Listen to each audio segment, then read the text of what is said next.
Happy New Year to you, because I'm recording this January 1st, 2020. And you're totally not going to see it for a while. And my daughters had to decorate me before I could come down, so I don't know where I'm going to stick it. On my SD card case.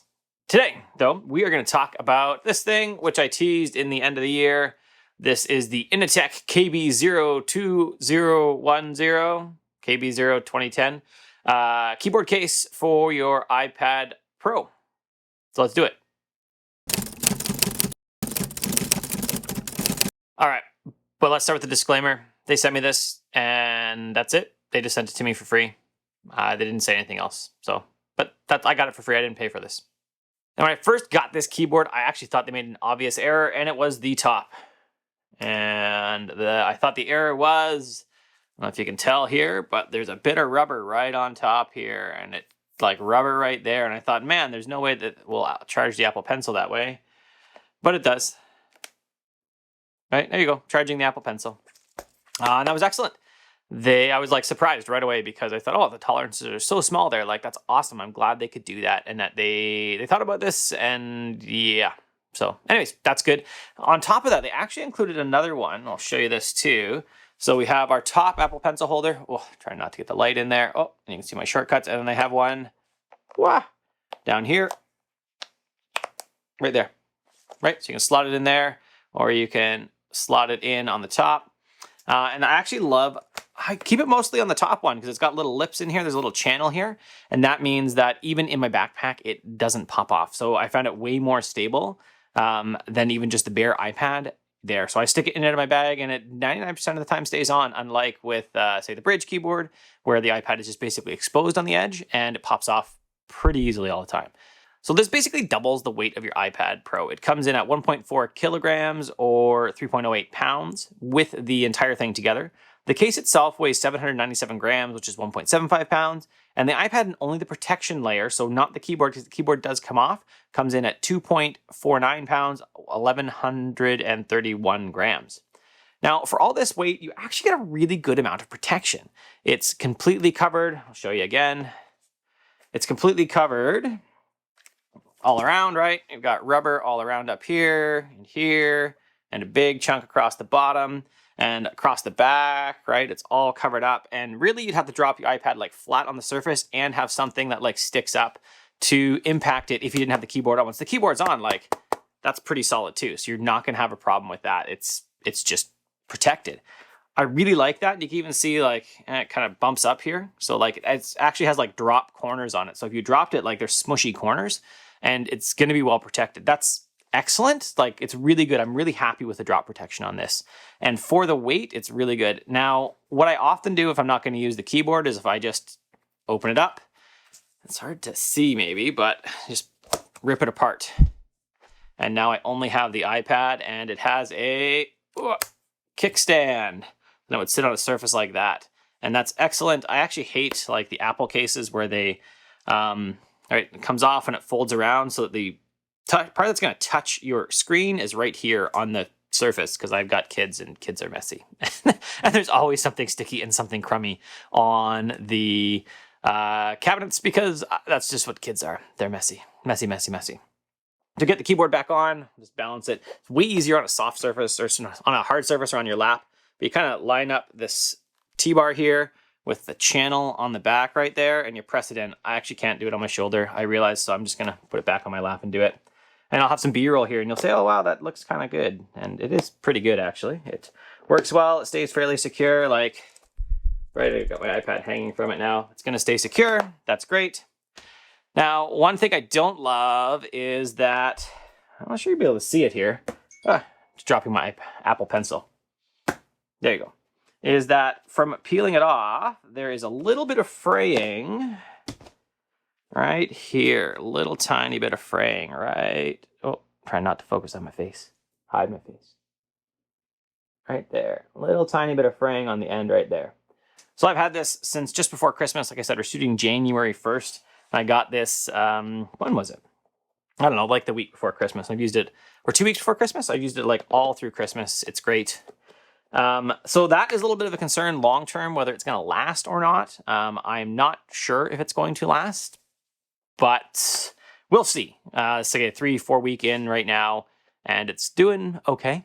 It's doing okay, but that is a point of concern if you're going to be taking the keyboard off a lot. Pairing, super easy. Hold the function key, and then there's a key that has the Bluetooth button on it. Hold that at the same time. It comes up as a pairing option. That's it. You got to power it on as well, too. There's like a switch to power it on. It paired really easily. Its typing is fine. Typing lag is non-existent as far as I can tell. It uses Bluetooth 3.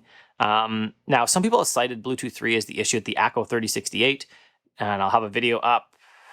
I don't know, this side. This side? I keep missing it, but this side we'll say. The Akko 3068 was laggy because of Bluetooth 3. I haven't found this to be laggy, and I've actually done a bunch of research on my other keyboards, and I don't find any of them laggy, and they're all using Bluetooth 3, so I don't think that's it. It's got to be an Akko 3068 problem. As far as feel of the keys, they feel fine. They feel kind of like a laptop keyboard you'd expect. A little mushy just because it is like a plastic surface, right? It's not a, you can see like, it's just kind of a plastic shell here. It's not fully metal like, say, the bridge would be. So it's a little mushy maybe, but it's not terrible. Like, it's not terrible at all. It's good. Like, I find it a good typing experience. Possibly my biggest complaint on the keyboard keys would be the, let's peel this back off, would be down here. So you can see we have arrow keys, and the arrow keys are kind of have home and end there on top, and that's lame. I never use home and end. I wish that they just weren't there. Probably the other thing I don't love is the lack of a real escape key. Instead, you have a home key up here, and you have search right here. What I'd love to see is home moved into search and get a real escape key. That's kind of a programmer issue, though. And I say I'd rather have no search key because you can just hit Command Space, right? And you'll get Spotlight Search anyways. Other than that, it's got like Select All. Let me see this. Select All, like a cut, copy, paste row right here, and that's okay. I've never actually used them. They're farther away than the actual keys, but it's neat. I don't dislike it. I just don't actually use it. And it's got right here to show the keyboard. It's got brightness. The brightness works great. And then it's got your media keys, and it's got a lock key. I use a lock key often if I'm like put my iPad down to do something and then realize I actually need to lock it because, I don't know, playing music and kids are getting near it. I just like tap the lock key with my baby finger, and that's fine. Now it does, for this protection, actually also cover up your buttons up here, right? This is your volume and your lock button over here. And so it covers those up, and you can't actually feel the lock button tactilely anymore. So when you press this button, like, you don't really feel a bump. Like, you can tell I'm triggering it, but I don't really feel a bump on there. It's hard to feel it. I often end up hitting it or holding it longer than I need to because I can't really feel how it is pressing. It's not bad, and it works. Like, it really does work every time, and it doesn't really feel like it gets in the way. But I do end up hitting it a second time or a third time, or holding it too long and triggering Siri often enough. Not terribly often, but often enough. One other thing that is an issue with kind of having protection on the case is right here, your USB-C port. It's hard to see, but USB-C port, it's actually fairly tight. And that means something like my, I don't know, cheap USB-C SD card reader doesn't actually fit in here. I have to peel the case off. B-roll right now. I stuck a popsicle stick behind because it looked like it was actually flexing the USB-C SD card reader. Yeah, that just gave it some more like not pushing on the card reader. So you actually have to peel the case off for that. Peeling the case off is fairly easy, but that's just an annoyance. I will likely upgrade to a UHS 2 card reader and just pick one that doesn't have that issue. Everything else plugs in fine. Thunderbolt cables seem to plug in fine. My Kickstand dock plugs in fine. The 90-degree cable that comes on the Stego hub plugs in fine. It's really just that one. So if you have a bulky media reader or something like that you want to plug into the case, it might get stuck.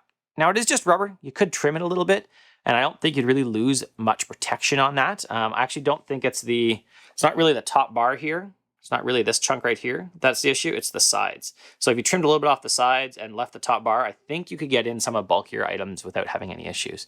Battery life on this. I charged it a couple weeks ago when I got it. Haven't charged it since. There is a button you can press. Refer to my notes. Refer to my notes. You press the function key plus the one with the battery on it. Let me double check. I think it's the command key. Yep, function plus command, because it's got the extra battery symbol, and it's going to flash at you and tell you have battery. 1 flashes 0 to 25, 2 flashes is 25 to 50, 3 flashes is 50 to 75, 4 flashes is 75 to 100. So that's awesome because it doesn't report the battery level to iPadOS, which is lame. I really feel like that's table stakes, and I don't know if that's like a Bluetooth 3 thing or whatever else, but you need to report battery levels to iPad OS. But it charges fine. It says 3 to 4 hours. It takes micro USB.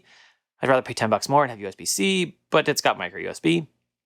And it's lasted for, like, I haven't really been in my office working with my iPad. If I've been doing any writing or anything else with my iPad, I've been using it with this keyboard, and it's lasted, say, 3-4 weeks. I'll plug it in again when I get back to work, really on Monday, on January 6th, and that's it. Like, I'm really happy with the battery life overall.